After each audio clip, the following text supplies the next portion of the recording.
Hello and welcome to Fairy Tale Friday. Today I'm reading from Politically Correct Holiday Stories by James Finn Garner. This was published in 1995, so let's see in 2024 just how politically correct this managed to stay. The story I'm reading today is Rudolph, the Nasally Empowered Reindeer. The story of Rudolph is a familiar one to most of pre-adults in America and other parts of the Western world. Not that this fact is an endorsement of Western culture, just an acknowledgement that the publicity and merchandising machines run more efficiently in those areas.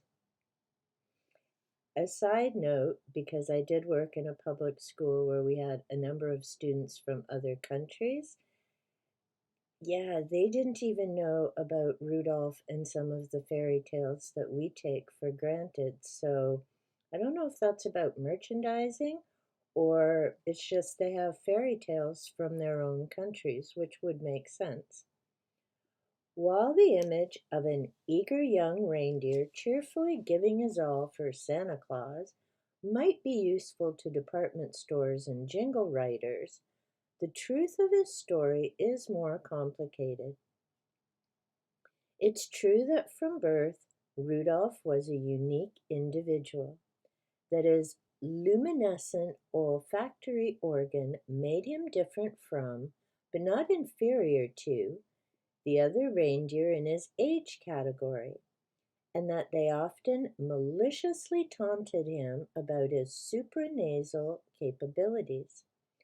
Some reindeer caregivers, concerned that his nose had resulted from radioactive fallout or was somehow contagious, warned their fawns not to play with him. Sound like anything else going on in the world lately? What's not true is that Rudolph was disappointed to be so ostracized. While his parents successfully fought to have him schooled alongside the other young bucks and does, Rudolph always fancied himself an outsider. In fact, he worked to cultivate his image as an angry young reindeer. He had no interest in other reindeer and their inane games. He took himself and his fluorescent gifts seriously and was convinced he had a higher calling in this life: to improve the fortunes of the working reindeer and overthrow the oppressive tyranny of Santa Claus. Sorry, definitely not the reindeer story I know from the Christmas show. For untold years, the success of Santa's toy-making monopoly depended on the co-option and exploitation of both. For untold years, the success of Santa's toy-making monopoly depended on the co-option and exploitation of both the reindeer and elf populations.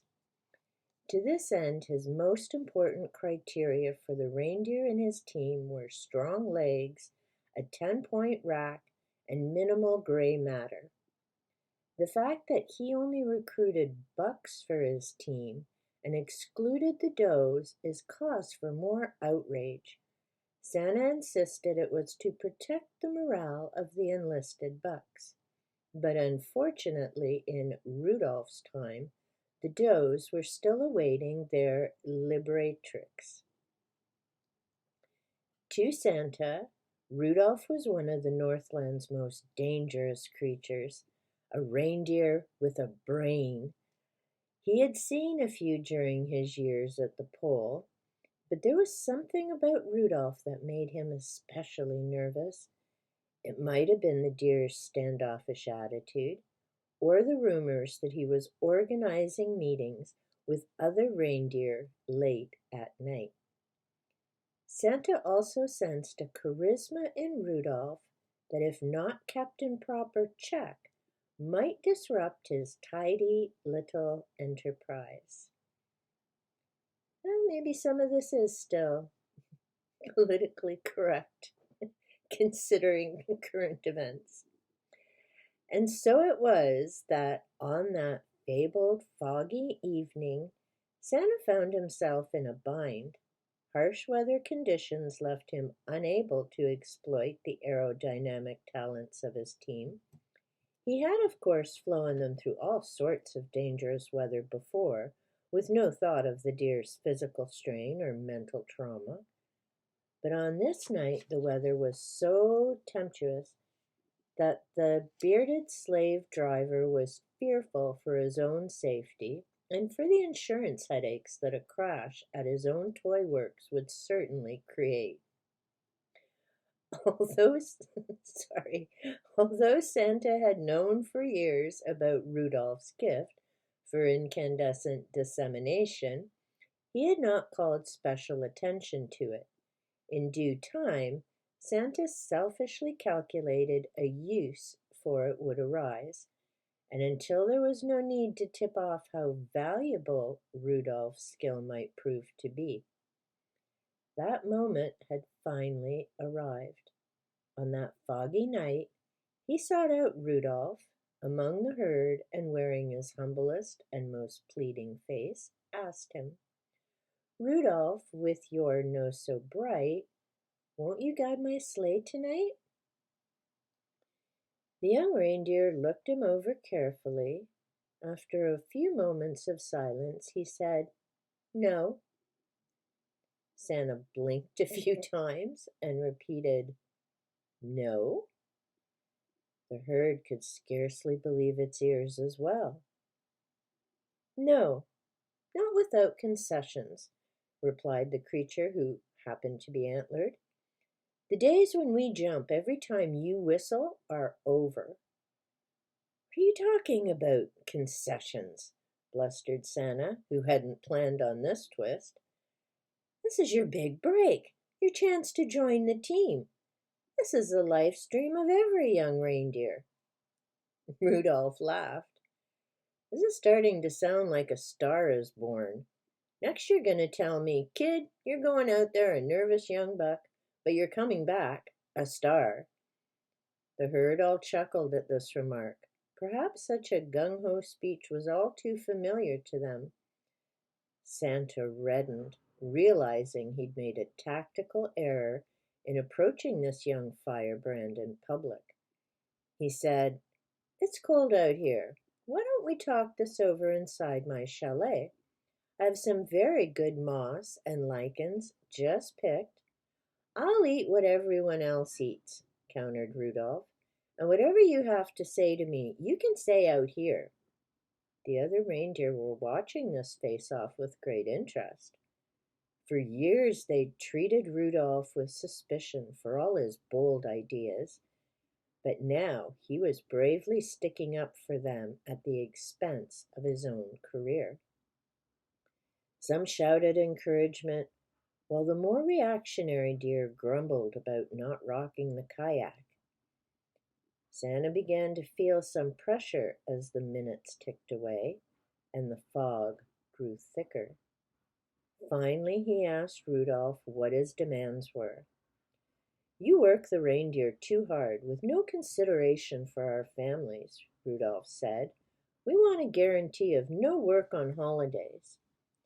For the next 30 minutes, Santa tried to explain the disadvantages of this idea, the main one being, of course, that the reindeer only worked one night a year anyway, and since that night always fell on a holiday, such a change would make their jobs rather difficult to fulfill.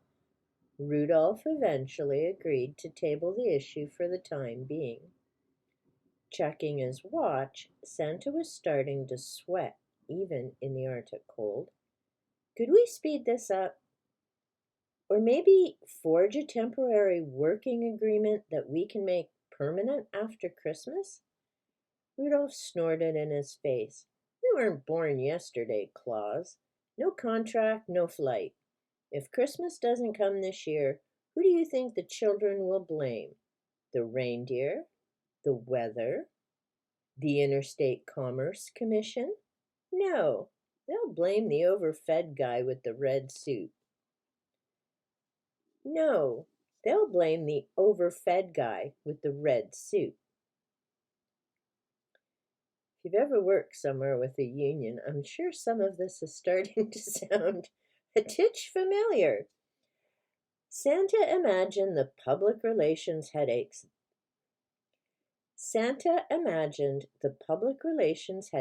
this would cause him, and his frame began to sag. Rudolph grilled him on such issues as health care, paternity leave, profit sharing, and joint decision-making councils. As the fog refused to lift, the minutes ticked away. Santa granted more and more of the deer's demands. In the end, Rudolph and the reindeer, rank and file, could claim a number of victories. The deer would be required to fly only one night a year, and after 4 hours on the job, they would receive a 90-minute dinner break and 3 15-minute breaks. Santa was required to keep 4 alternate reindeer on standby for the duration of Christmas Eve at full pay and benefits. In addition, the mandatory retirement age was lowered to 8 years, after which the reindeer were to receive a full pension and lifetime health care. Sounds like the politicians in Canada. Just saying. After all the terms were finalized, an exhausted but relieved Santa Claus hitched Rudolph up with the rest of the team. The other deer gave Rudolph 3 cheers for standing up for their rights against the man, which the nasally empowered reindeer, feeling fulfilled for the first time, gratefully accepted. Using his unique luminescent gift, he led the sleigh through the inhospitable weather, and Christmas that year was saved. The epilogue. Like the fabled prophet in his own land, however, Rudolph found his real influence evaporating soon after that. For weeks he was praised by all the other reindeer who told him, "You'll go down in history." All the attention and admiration, however, began to feel superficial and distracting. Rudolph felt that any lionization of him would take energy away from the continuing fight for the well-being of the working reindeer. In a facile attempt to emulate their new hero, the other young reindeer began to wear bright red coverings on their noses. When Rudolph expressed his displeasure with this, some muttered that he was becoming too humorless. To Rudolph, this first agreement with Santa was to be just the beginning. He envisioned the eventual creation of a working reindeer's paradise, a toy-making and distribution collective where the means of production were shared by everyone. Unfortunately, many of the other reindeer began to take their newly won benefits as their inviolable right bestowed by nature. They grew fat on too much moss, complained that their improved work schedules were still too taxing. Factions began to form among them about the best ways to invest their new pension fund. Rudolph tried to convince the dissident deer that they needed to stand united, but they began to resent his holier-than-thou attitude. Some spread the rumor that he was an agent provocateur, sent by other aeronautical gifted animals, seeking to gain Santa's favor and put the deer out of their jobs. Sorry, there's just so many things going through my head right now with world events and employment and such things. While such theories were patently absurd, they served to discredit Rudolph and embolden his detractors. Eventually, he was voted out of the union he helped establish. After this indignity, Rudolph decided to strike off for Lapland, where he felt the undomesticated reindeer were more in control of their own future. So Like other revolutionaries before him, Rudolph the angry young reindeer lived out the rest of his days in exile, bitterly wondering how a movement with such promise could have proved to be so fragile in the end. And that is the tale of Rudolph, the nasally empowered reindeer, written by James Finn Garner. I hope you enjoyed this version of Rudolph. As I've said, it certainly isn't the version that any of us typically remember, and I hope you had a giggle from it. Let me know in the comments down below. And until next time, remember, stay unique and don't worry about being part of the crowd. Being unique is awesome.